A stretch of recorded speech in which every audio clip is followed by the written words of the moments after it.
Greetings, I'm Rosalind Parks, and thank you for tuning in to this edition of National Network View News. In today's broadcast, Global View contributor Brian E. Muhammad joins us to examine the efforts for a ceasefire in Ukraine as the war continues to rage on. In our education segment, contributor Sister Sherrie Muhammad brings us back to Women's History Month and the role Black women played at the forefront of the fight for change for Black people.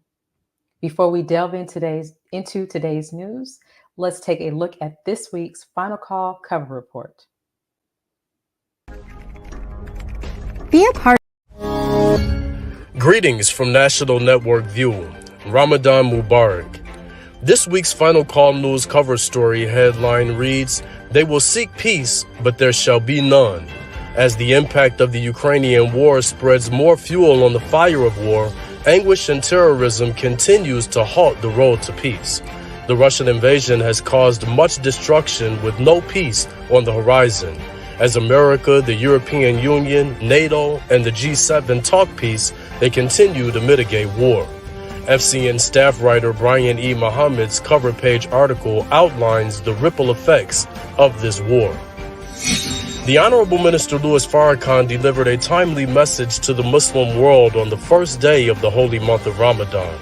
The minister began his message quoting chapter 2, verse 183 of the Holy Quran, stating, "O you who believe, fasting is prescribed for you as it was prescribed for those before you, so that you may guard against evil." The Honorable Minister aspired the listeners to have a blessed Ramadan, seeking refuge in Allah. Once again, the Ramadan prayer line is set to service the international community. To participate, visit ramadanprayerline.com. This week's special section on COVID-19 and the U.S. policy of depopulation features an article by Dr. Ridgely Abdul Mumin Muhammad entitled, "Obedience to Divine Law, Salvation from Death at the Hands of Big Pharma." The article references the Most Honorable Elijah Muhammad's book, How to Eat to Live. Minister Farrakhan lifted his teacher's words that this practice today of medicine is not a practice of healing, it's a practice of drugs, and that our disease starts with rebellion against God, eating the wrong foods, and thinking the wrong thoughts. This statement presents a paradigm shift from this world's concepts that disease must be treated with drugs. To read more, visit finalcall.com.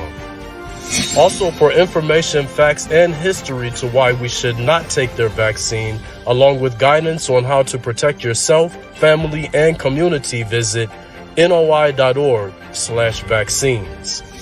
This FCN volume number 27 edition center page article is the transcribed message from the Honorable Minister Louis Farrakhan's address on the Ramadan prayer line on April 3rd. All praise is due to Allah for the Honorable Minister Louis Farrakhan. This week's weather forecast summary: on the East Coast around Muhammad's Mosque number 20 in New Jersey, there are some chances of rain, with the high at 76 degrees and the low at 37 degrees. On the West Coast around Muhammad's Mosque number 72 in Richmond, California, the sun is shining, with the high at 84 degrees and the low at 42 degrees. Down south around Muhammad's Mosque number 69 in Birmingham, Alabama, there will be some rain, with the high at 83 degrees and the low at 38 degrees. And the National Center Mosque Maryam in Chicago forecast scattered rain, with the high at 68 degrees and the low at 32 degrees. Wherever you go, no matter what the weather, always bring your own sunshine. The Final Call newspaper is a message dedicated to the resurrection of the Black man and woman of America and the world. To read more, please subscribe to finalcalldigital.com and continue to tune in to Final Call Radio. Let's pause for announcements from our sponsors. When we return, Global View contributor Brian E. Muhammad will join us to examine the efforts for a ceasefire in Ukraine as the war continues on. We'll be right back. Be a part of the force that powers truth in journalism. Your support helps us to highlight solutions for a brighter tomorrow. Go to nnvnews.com/donate. AsiaticMinds.com, the curriculum of study from the University of God's Mind. Education that enhances the quality of learning through a virtual school system. The science of mathematics, communication, and deductive reasoning. Our children are the future. Invest in your destiny. To enroll now, visit AsiaticMinds.com. The hashtag #BankBlack social media campaign made strides not only in revolutionizing how we bank, but also how we think. The movement inspired thousands of African Americans across the country to transfer or deposit millions of dollars into Black-owned banks. These are banks that will invest in urban communities, employ African Americans, support Black businesses, and inspire Black home ownership. This is a very proud moment for our culture as we are taking small, but significant, steps towards building Black power through Black wealth. Please share your thoughts with us in the comment section below. Follow us on social media at NNV News, and please subscribe to our YouTube channel at National Network View. I am Anissa Muhammad with nnvnews.com.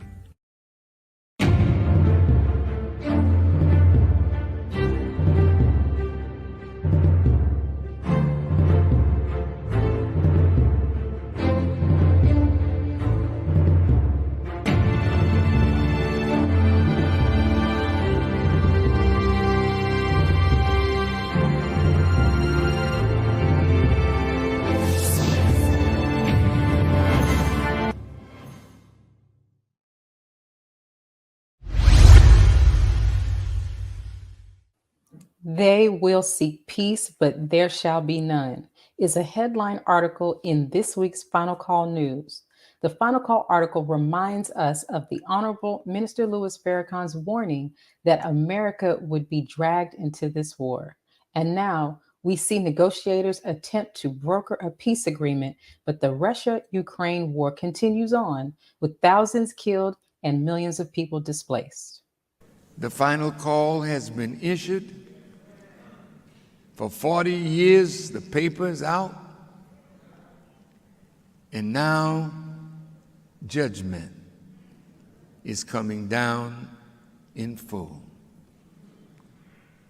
So the messenger said Europe will be one of the worst war areas of all the world. Europe.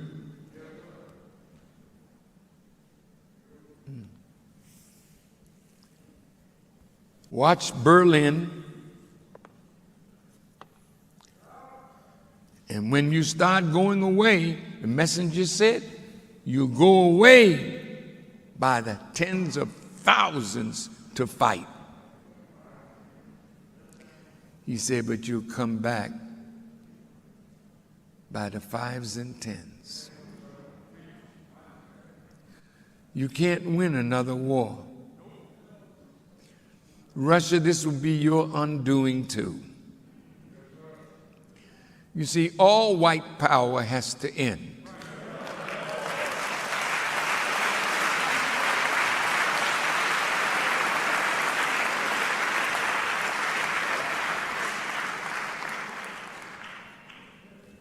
The kingdom of God has to be established. Joining us to discuss the latest developments in this conflict is NNV Global contributor Brian E. Muhammad, Final Call News staff writer. Greetings, sir. Greetings, Sister Rosalind. Yes, sir. Brother Brian, your latest article in the Final Call News is entitled, They Shall Seek Peace and Not Find It. As the Russia-Ukraine war has killed thousands and displaced millions of people, can there be peace amid continued conflict? Well, no.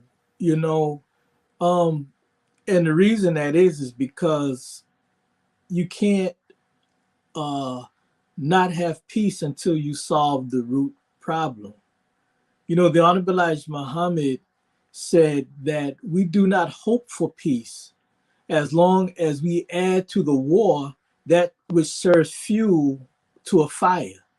And that is what has been happening as the world community of nations, particularly these same Western nations that Russia has a problem with, the United States, the big instigator in this whole matter, they're actually fueling the fire of war, you know, and because they talk about they want the war to end, but the root problem, which we'll talk about for a few minutes, it without solving that, then war has the potential to flare back up, even if you have a breakage in the fighting.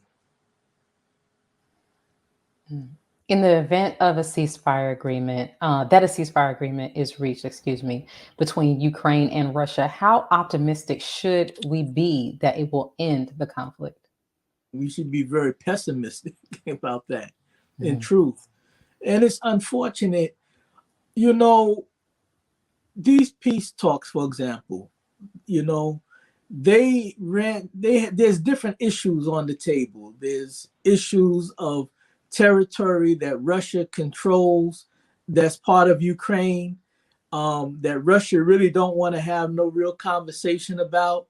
Then there's the issue of the root problem of this whole thing, as far as Russia is concerned, is the United States and what they call the North Atlantic Treaty Organization, NATO.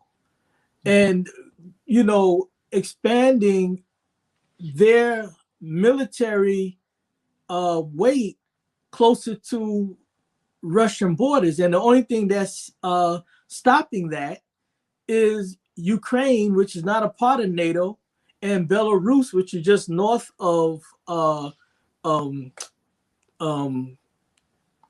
just north of the country we're talking about that's at war, Ukraine.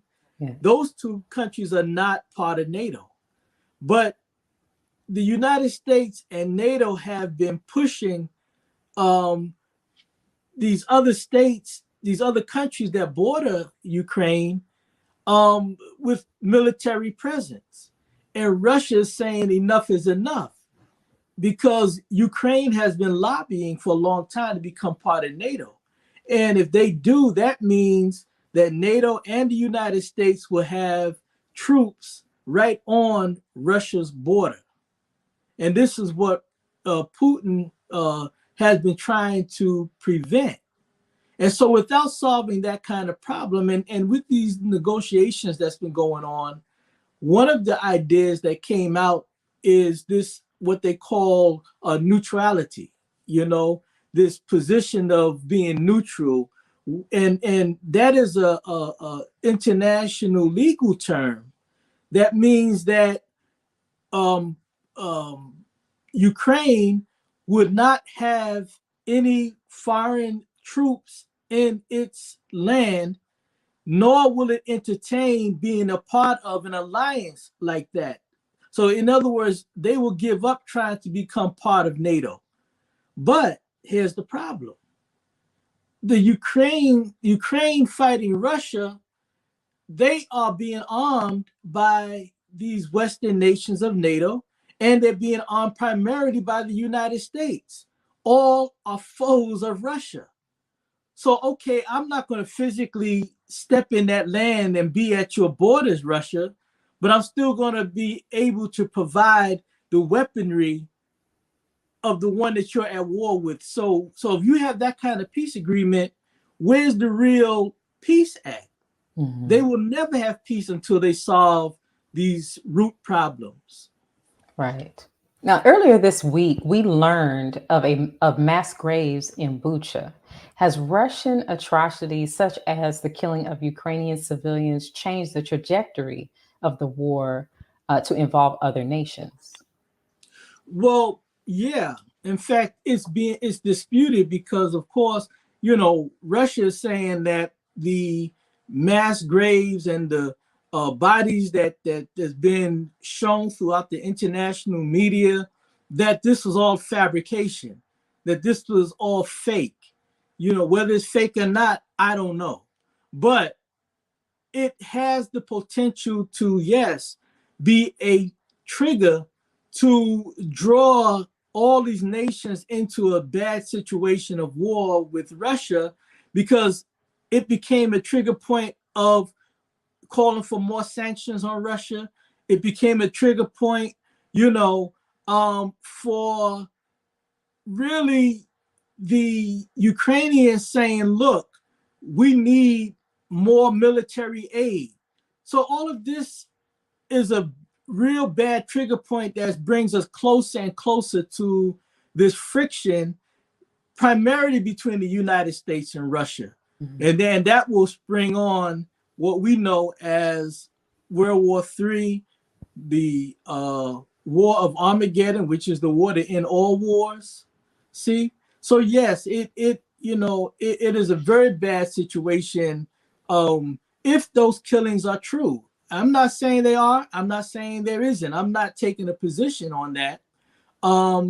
Because either way, this has the potential to do what the Honorable Minister Louis Farrakhan mentioned to us just this past February, that it is like a prelude to this larger war that nobody wants to see.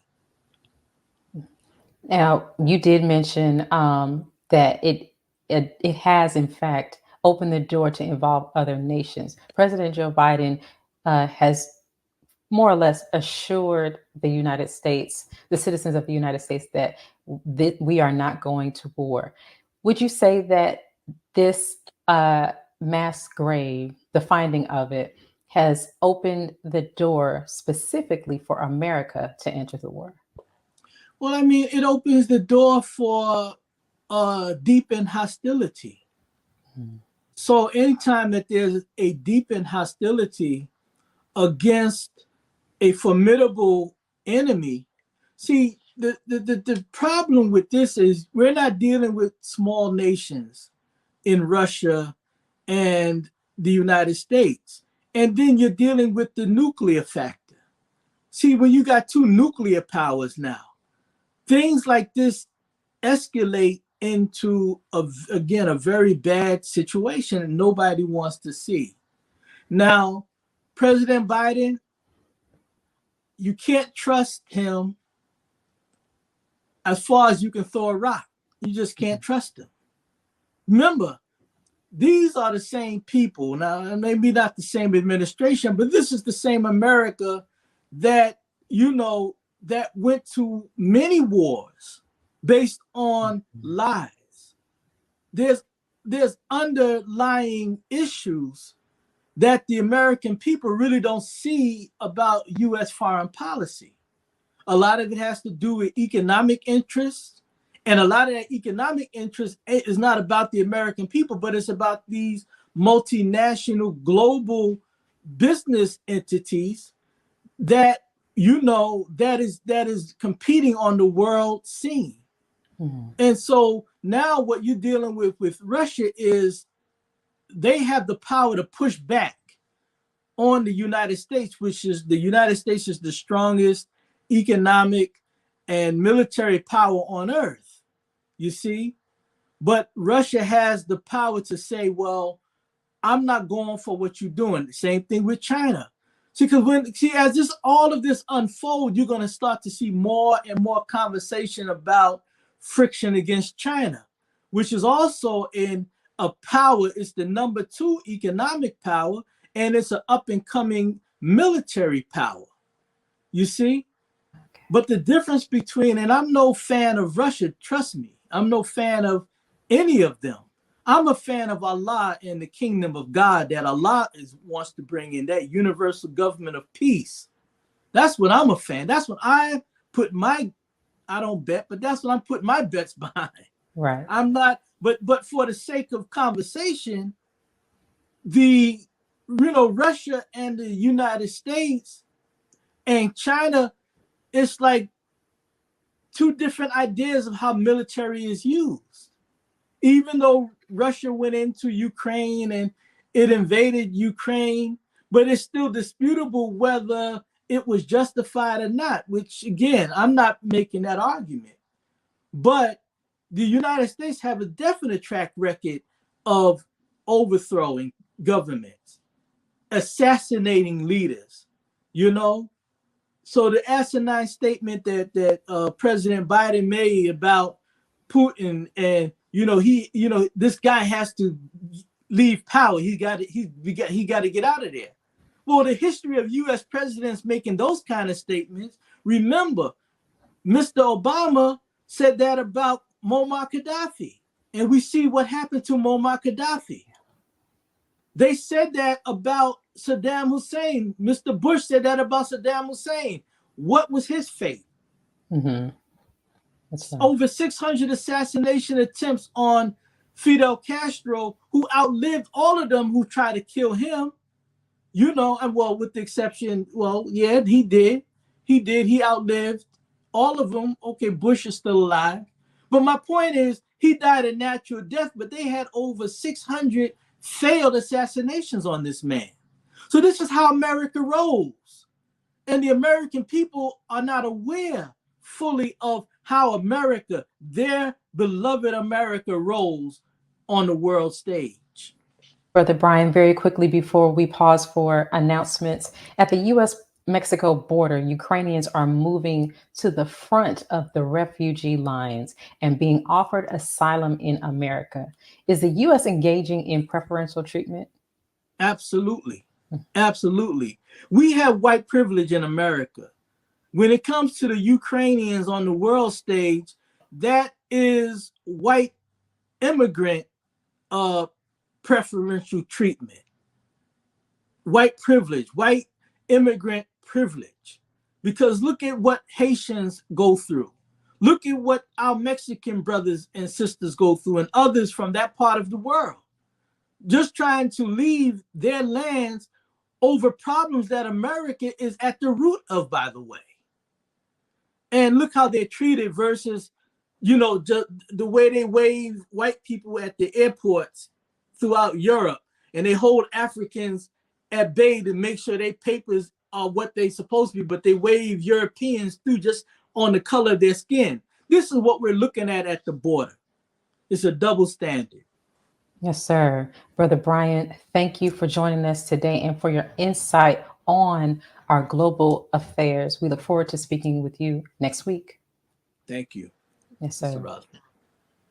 Let's pause for announcements from our sponsors. Afterward, education contributor Sister Sherrie Muhammad will bring us back to Women's History Month and the role Black women played at the forefront of the fight for change for Black people. We'll be right back. Be a part of the force that powers truth in journalism. Your support helps to combat false media. Cash App NNV News. AsiaticMinds.com, the curriculum of study from the University of God's Mind. Education that enhances the quality of learning through a virtual school system. The science of mathematics, communication, and deductive reasoning. Our children are the future. Invest in your destiny. To enroll now, visit AsiaticMinds.com.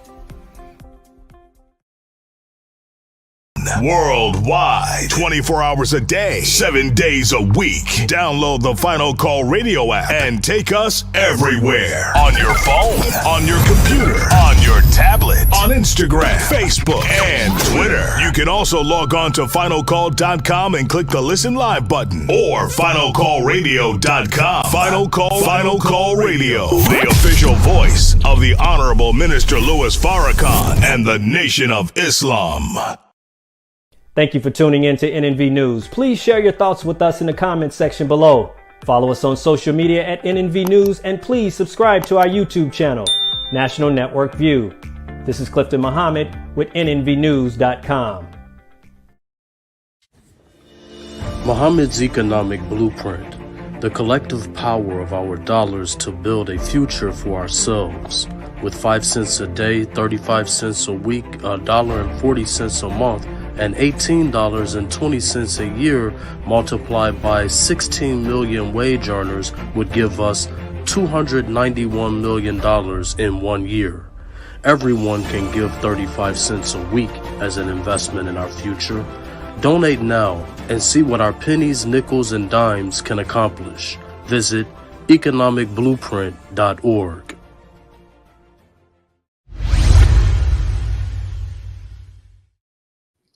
March was Women's History Month. It is a time to set aside to celebrate the achievements of Black women in history and examine some of the challenges Black women have faced and continue to face. When we go back to those mysterious hidden documents that they found in Detroit, Michigan, are you familiar with that? Yes. And the news that reported the finding of these documents and the shock of the hour then, as is the shock of the hour today, is that they didn't have any idea how important a role the woman played. But there was a woman whom I had met, and she no longer is with us, bless her heart, is Sister Bernstein Muhammad. This is another great woman. She was the first secretary to write the secret order, if we want to say, of the New World Order. She was the one who received what we call the lessons and had to have them typed out and put into the forms that we receive today. So if we stay on the surface of our teaching, this is what is meant by flatlining. We have to go back to the beginning, not just the beginning of how we came to birth, but he came, that great master, Master Farad Muhammad, came to bring us back into the knowledge of where we originated in the vast creation of the universe. And the women play the most important part. Joining us to discuss this is NNV News education contributor Sherrie Muhammad, founder and director of Asiatic Minds Online School. Greetings, ma'am. Greetings, sister. Yes, ma'am. Black women have been at the forefront in social, economic, cultural, and political achievements. Why is it important to celebrate the accomplishments of Black women? I think, Sister Rosalind, it's very important for us to celebrate those accomplishments because it's going to help us to increase the level of respect and awareness of what women are capable of doing. The society has us painted in such a negative light that anytime Black women do something that is positive, has accomplishments, it's well worth us celebrating, bringing it forth, and helping to take whatever steps that we can to increase the respect and acknowledgement of women. Yes, ma'am. What has the Most Honorable Elijah Muhammad and the Most Honorable Minister Louis Farrakhan taught us about who the Black woman is? So we have been taught that the Black woman is the second self of God, that after he created himself, he created the woman. So she is, in fact, his first creation after himself. And so when we think about that, the woman has been there with the God from the beginning to witness the creation of the sun, moon, and stars, and everything that we see in creation now. The woman has been there through it all with the God. And so, we are also taught that heaven lies in woman for a man, that there's no other heaven for a man except for in a woman. So the woman is lifted up so high, and we are put in our proper place once you come in contact with the teachings of the Honorable Elijah Muhammad. Ma'am, do you think Black educational institutes are more likely to remind Black women and girls that we are much more than the limitation society has tagged on us? I think that will happen if that institution is a true Black-centered institution. As long as we are not teaching the warmed over teachings that are given to us in a public school system, then naturally in a Black-centered curriculum, that it's going to elevate the woman to her proper place. So yes, as long as we're following a true curriculum and teaching truth, then that woman is going to be elevated and highlighted in that curriculum. Yes, ma'am. The FCN article mentioned how Madam C.J. Walker, a pioneer in the Black hair care business, struggled to make a name for herself and brought other Black women along with her. Do you see this pattern of struggle and unity among Black women and entrepreneurs today? Yes, yes. And it's beautiful because there are so many women who I know right now who are really manifesting their skills, gifts, and talents, and they're starting businesses, and businesses are growing and booming. And I see a beautiful network of women encouraging one another, pulling each other up to help one another out in whatever talents that we were blessed with. And so I think that tradition absolutely continues on because we know each other's struggle. So if no one else is there for us, we are absolutely there for one another. Yes, ma'am. And what are some of the challenges Black women and girls have faced and continue to face in education? I think it's expectations that Black girls have not been expected, and just girls in general have not been expected to achieve the heights that we are able to achieve. And so, there may be certain subjects with math or engineering or also medicine that degrees for women are only elevated to maybe being a nurse, but not necessarily encouraged to be a doctor. We are always, our expectations are pretty low in comparison to our counterparts. And so we are not looked upon as being the leaders of the world, taking high positions in society, but are always looked at as playing supportive roles. And so we as women, it goes back to the first question you asked, that's a reason why accomplishments have to be celebrated so that young girls can see, oh, I can do this. And they can have a role model to look at and to pattern after. Yes, ma'am. And with movies about how Black women have, as you said, been in supportive roles, but really at the forefront. For example, we've helped a rocket get to space in one movie, and in others, and in just history in general, we've always been behind or right next to, or even at the forefront, such as like Harriet Tubman, of revolution. Why do you think that we are still put in that box of just as supportive, or maybe not even as intelligent to be leaders and in leadership roles? Well, I think there's an imbalance in society. Just as we have racism, we have sexism, we have nationalism, we have all of these isms that have to be put back in order. And it's just, I really believe it's a side effect of of actually the Caucasian being in charge right now. Everything that Allah has set up as right, this world has turned it backwards as wrong. And so we have a great imbalance in the world. So once women are lifted up, then the balance is going to come for us. So I think we just have to recognize where it stems from and then be about the business of making the correction. Yes, ma'am. And Mother Tainetta Muhammad, wife of the Most Honorable Elijah Muhammad, was quoted as saying, "I want to show you that there is a connection to the universe, and everywhere that you look in the universe, there is she. The sun is she, the planets are she, the stars are she. But we have been treated inferior, so we have to speak strong about our root in God, because if you do not see us as the woman of God, then you will never make a people that will live into the future." How does Black education, such as Asiatic Minds and Muhammad University of Islam, reinforce the teachings that the Black woman is the woman of God? It is actually simple, by teaching the truth, teaching the knowledge that was given to us from Master Father Muhammad to the Most Honorable Elijah Muhammad and through the Honorable Minister Louis Farrakhan. Once we are zeroed in on teaching that truth and drilling it into our students, then they are going to naturally fight what is not right.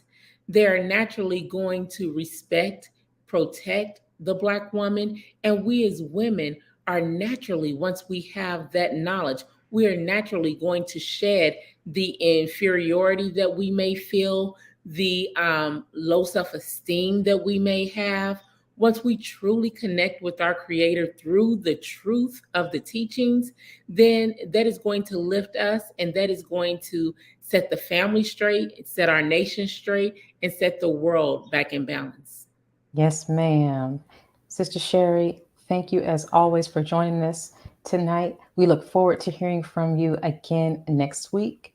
Before you go, would you like to thank anyone for Asiatic Minds, the creation of it, and your presence with us? Absolutely. That things outside of all praises due to Allah. I thank the Honorable Minister Louis Farrakhan and his family for their sacrifice for all of these years, because were it not for them, of course, I would not be sitting here. There would be no Asiatic Minds. And I thank NNV News as well for having me. Yes, ma'am. Thank you. And thank you for joining us today and tuning into National Network View News. Please share your thoughts with us in the comment section below. Follow us on social media at NNV News, and please subscribe to our YouTube channel, NNV News. This is Rosalind Parks with National Network View News. Good night. Be a part of the force that powers truth in journalism. Your support helps us to highlight solutions for a brighter tomorrow. Go to nnvnews.com/donate.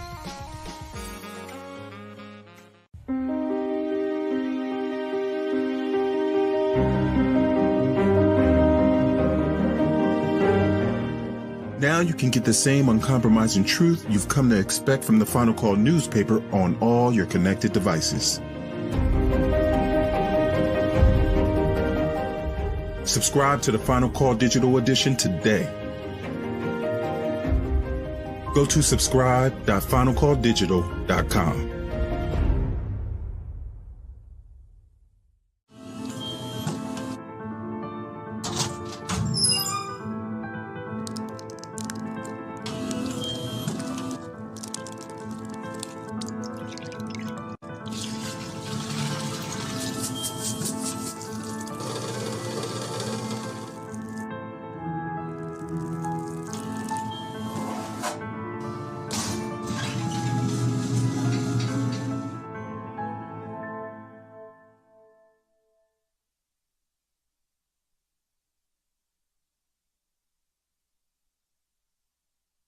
Please make sure you leave your comments and questions in the comment section below. Follow us on Facebook, National Network View, and make sure to check us out on Twitter as well, National Network View. This is Sergio Gutierrez with National Network View, signing off.